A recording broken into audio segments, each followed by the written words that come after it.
Y2J and Ambrose.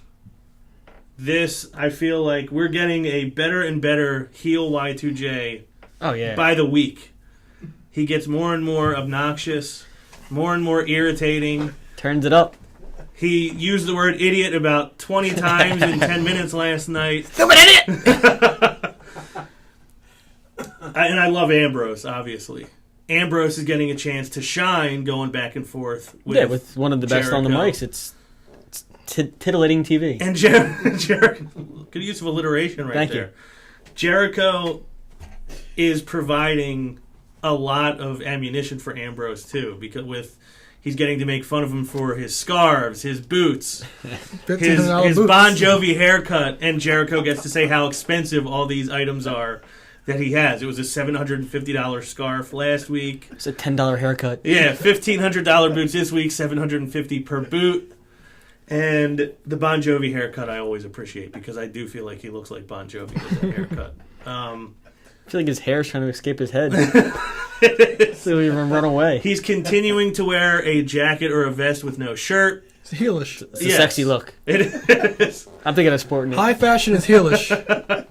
How do you feel about the feud that they've had for the last few weeks? I've enjoyed it. It's good TV. Like you said, I like the way they go at each other. I like the way Jericho's quick enough to come back with Ambrose. Sometimes people get spun out a little bit when Ambrose comes at him.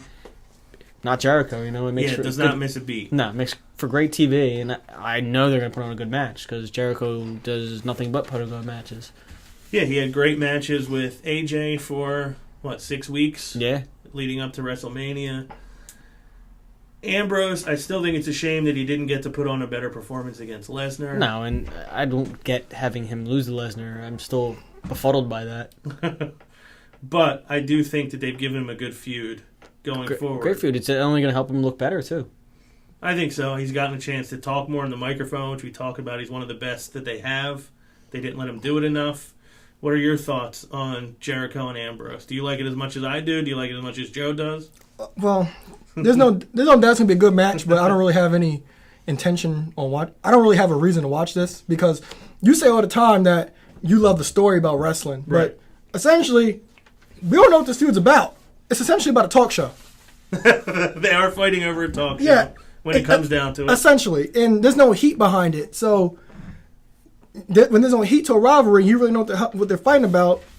There's nothing special to it. There's not a special feeling to the match. I could go down the lineup for Payback and probably say the same thing for almost every single match. I can argue with you on that one, but let's argue, bro. But what I did like was Ambrose came out serious, calling out Jericho. But then when Jericho got to the ring, it got jokey. And in a few, you can't always be jokey. It's okay. I love Dean Ambrose's one-liners, but you gotta get a little serious in these type of situations. It did get like Jericho got at least some heat by taking out Ambrose and put him in the World Jericho on the table. But this feud, I don't know what it's about really. It's other than a talk show, and there's really no heat behind it. So I'm not for the story-wise, I'm not really looking forward to the match. It's going to be a good match, though, no doubt. So the story, I do agree with you that it's a silly story in that it's over, the highlight reel being canceled. And the plant. And the potted plant in the Ambrose Asylum taking its time slot, so to speak. But I think I get so giddy watching Jericho in this particular character. And I think Ambrose is very fun to watch going opposite this version of Jericho.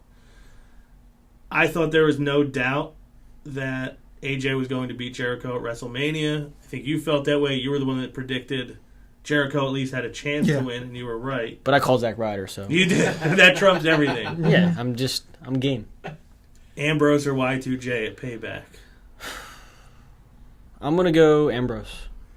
I'm gonna go Ambrose. I don't see him losing on back-to-back pay-per-views. I think especially with Jericho having the upper hand going off Raw. Obviously, we don't know what's going to happen on SmackDown yet, but I think Jericho getting the upper hand on Raw, I think, sets it up for Ambrose to go over. And there's really no sense in having him lose that match. Yeah, and then they did a great job building Jericho up because Jericho's won majority of his last few matches. So he's been on a hot streak. So when Dean Ambrose gets that win, it'll elevate Dean Ambrose. He's been winning matches, and he's been in a very featured role. Yeah. He's not pushed to the sidelines. No. he's right Prominent. in your face on every show, whether it's SmackDown or Raw, which I think has been good because we all kind of lamented the idea that Jericho comes back, but you can't really get invested in him because he's just going to lose a you match. never know how long. I think his run since he's come back has been incredible. Yeah. Excellent heel work. His best in a while. It's textbook heel work. It is. And, like I said, the more irritating, the more obnoxious he is, the more I love him. So, I know you're not... And he was getting legit boos last night, which I think is great because I think most people want to cheer Jericho. Yeah. And he's very good at, you want to cheer me, but I'm going to make you hate me by the time I walk You idiot. backstage. Yeah, you stupid idiot.